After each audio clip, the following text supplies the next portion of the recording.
Благодарам, почитуван председателе. Почитувана колешке, дозволете ми на почетокот да ви честитам што барем се обидувате.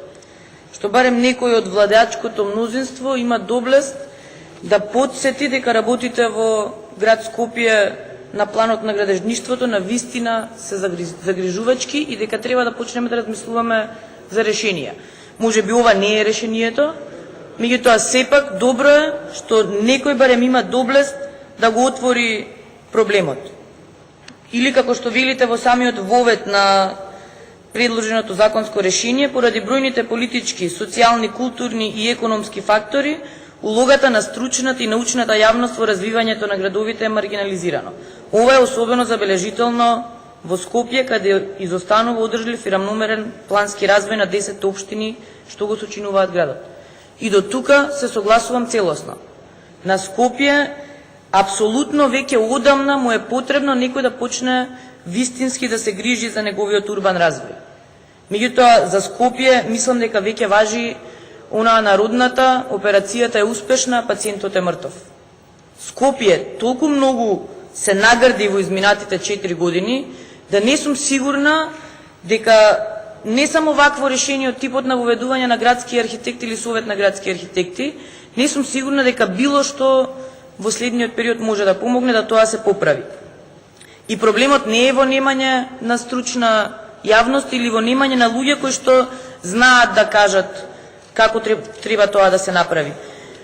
Проблемот е во немање на политичка волја во гарнитурите кои што го водат и градот Скопје и општините во градот Скопје, а поготово немање на политичка волја кај актуелната власт, која што се обиде на сите можни начини да испере колку што може повеќе пари преку ваквите проекти во центарот на градот Скопје посебно.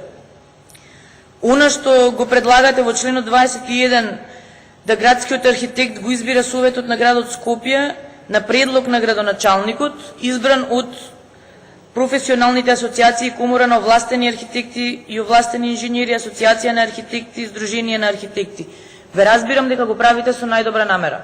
Да овие стручни асоциации бидат консултирани кога во иднина ќе се носат следните планови во општините во градот Скопје.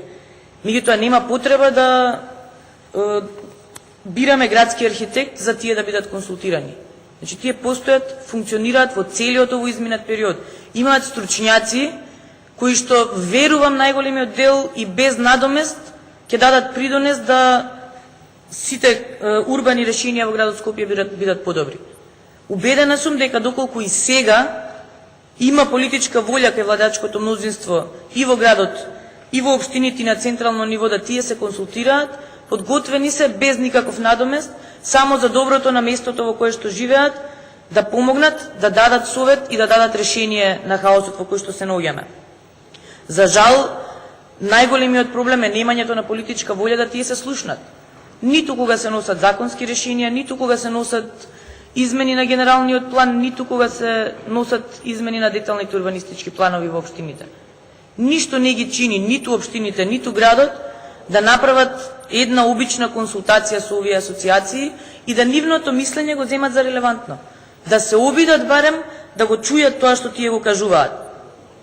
Да бидеме искрени, тоа не се направи ни кога се носеше одлуката Скопје 2014 да се гради.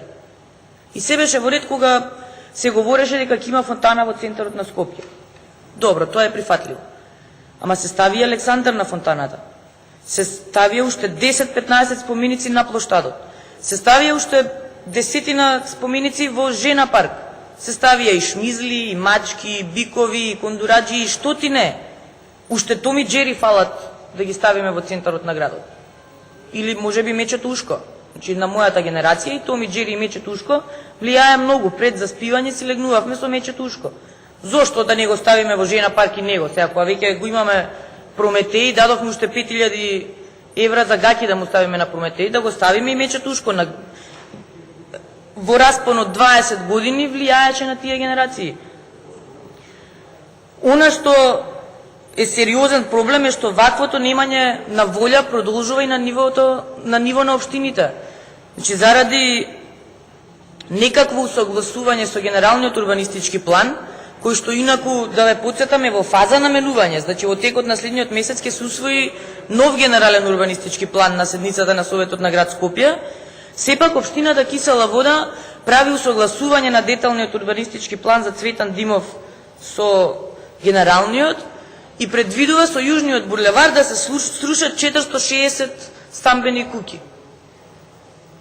Зошто? Затоа што го усогласува деталниот план со генералниот кој што се менува. Значи, на вистина нема никаква логика. За волја на вистината, можеби доколку се консултираа вакви стручни лица, ќе најдеа начин како Јужниот булевар да не помине преку толкав број на куќи на потегот од Цветан Димов до градината. Меѓутоа, никој не наоѓа за сходно да тоа го направи. Да ги исконсултира, да ги праша дали има подобро решение. Да не мора да ги срушиме овие 460 куќи. А истите тие луѓе ги лажевте дека со законот за легализација на диво градби ќе можат да си ги легализираат куќите. На вистина ме интересира кој е тој што ќе отиде на нив да им каже: знаете што, ќе мора да ве срушиме, затоа што не сме подготвени да чекаме генералниот план да се промени, или не сме подготвени да влијаеме да Јужниот булевар не поминува преку вашите куќи. Тоа што ви кажувавме дека ќе може да си ги легализирате по 1 евро беше за изборите 2011, тоа помина. Таквото однесување продолжува, да речеме, и на плацот спротив Останичка 168. На тој плац повеќе од 30 години функционира перална за возила на државно земјиште и човекот се надевал дека местото од каде што го вади приходот да го исхрани семејството ќе може да го легализира, како што му ветувавте пред изборите. За жал, некој од високото добро утро на ВМРО ДПМН решил дека токму на тој плац сака да гради зграда. И наеднаш влегува во правни лавиринти, се губат документи, катастар не му издава одобренија, затоа што некој се заинтересирал токму на тоа место во Црниче да изгради зграда. И човекот ќе треба да најде сега начини, откако ќе ја изгуби правната битка во ова наша реална судска постапка, да најде начин како понатаму да го прехранува своето семејство. Да не говорам дека имаше случаи како она во 2010-та, кога градејќи ја зградата, почнале да го полнат столбот со бетон, бетонот се излил и пробил во соба во соседната зграда, каде што луѓето спиели и се извадиле од памет кога станале, наоѓајќи се стврднат бетон во собата. Исто така, едно од решенијата за кои што драго ми е што градоначалниците од ВМРО ДПМН ги копираат од градоначалникот на Карпош Стефче Акимовски, е правењето на енергетски ефикасни фасади.